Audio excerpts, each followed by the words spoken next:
तो गवर्नमेंट के नुमाइंदे भी, पॉलिटिकल लोग भी, सोशल एक्टिविस्ट भी,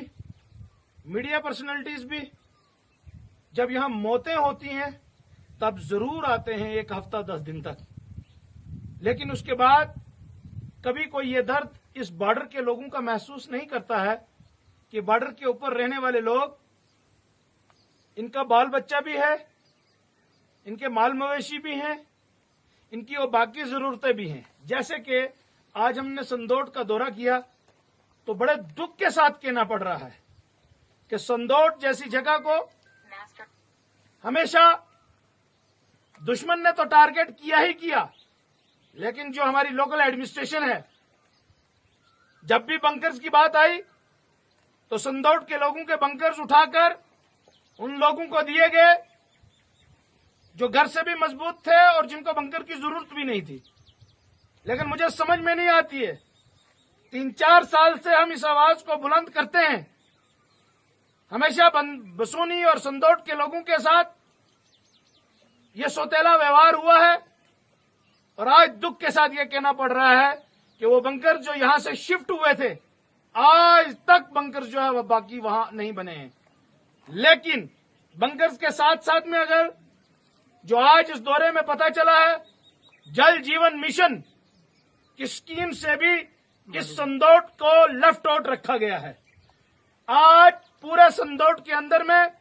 जल जीवन मिशन के जितने भी टैंक हैं उससे पानी जो है संदोट वालों को अवेलेबल नहीं कराया गया। तो ये शर्मिंदगी की बात है कि मुझे समझ में नहीं आ रहा कि संदोट और बसूनी और बालाकोट, धराटी, पंजनी, स्वाला, डब्बी, इधर के जितने एरिए हैं, इसको गवर्नमेंट सीरियस क्यों नहीं ले रही है। गवर्नमेंट के नुमाइंदे जिनको हमने चुनकर डीडीसी बनाया, बीडीसी बनाया,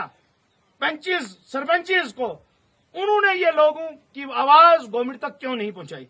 और आज भी मैं ये खुले लफ्जों में ये कहना चाह रहा हूं, हम अब दबने वाले इन चीजों के लिए नहीं है। हमने हमेशा इंशाअल्लाह अल्लाह के सामने अपनी नीयत को साफ रखकर बॉर्डर की आवाज को बुलंद किया है। हम बिना मज़हब मिल्लत, बिना जात बरादरी के और बिना किसी डर के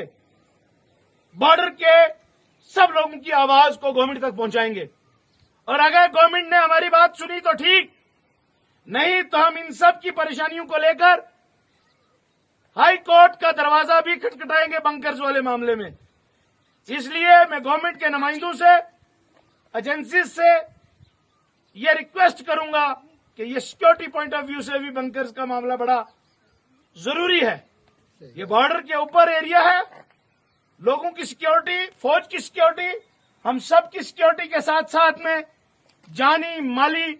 नुकसान जो हमेशा होता है उससे बंकर ही बचा सकते हैं। लिहाजा मेरी फिर गुजारिश है कि अब जो सर्वे हो बंकर्स के लिए, तो उसमें किसी की नेतागिरी नहीं चलने देंगे हम इंशाअल्लाह, उसमें किसी की दादागिरी नहीं चलने देंगे। जो यतीम गरीब मस्कीन लोग हैं बॉर्डर के, उनको हमेशा जो है इन बंकर्स वाले मसले में दूर रखा गया और ताकतवर लोगों को और पॉलिटिकली मजबूत लोगों को हमेशा जो है फायदा दिया गया। इंशाअल्लाह तबारिक व तआला अगर गरीब लोगों का हक इस बार भी किसी ने मारने की कोशिश की तो हम खुलेआम अदालत तक भी जाएंगे और खुलकर जो है वो रोड के ऊपर भी एहतजाज करेंगे और यतीमों, गरीबों, मसकीनों का बिना जात बरादरी के देखे वो काम उन तक पहुंचाने की कोशिश करेंगे। लिहाजा मेरी फिर गुजारिश है गवर्नमेंट ऑफ इंडिया से कि ये लोग जो बॉर्डर के लोग हैं ये हमेशा फर्स्ट बैरियर हैं,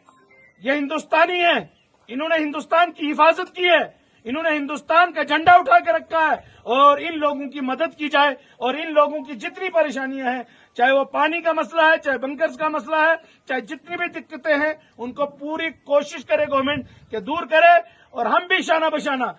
मैं पॉलिटिकल लोगों से भी कहूंगा कि आइए सारे पॉलिटिक्स से ऊपर उठकर, पार्टी पॉलिटिक्स से ऊपर उठकर इंसानियत के नाते हम सब यहां खड़े हो जाएं और इन लोगों के साथ खड़े हों जिन्होंने हमेशा हम सब का साथ दिया है।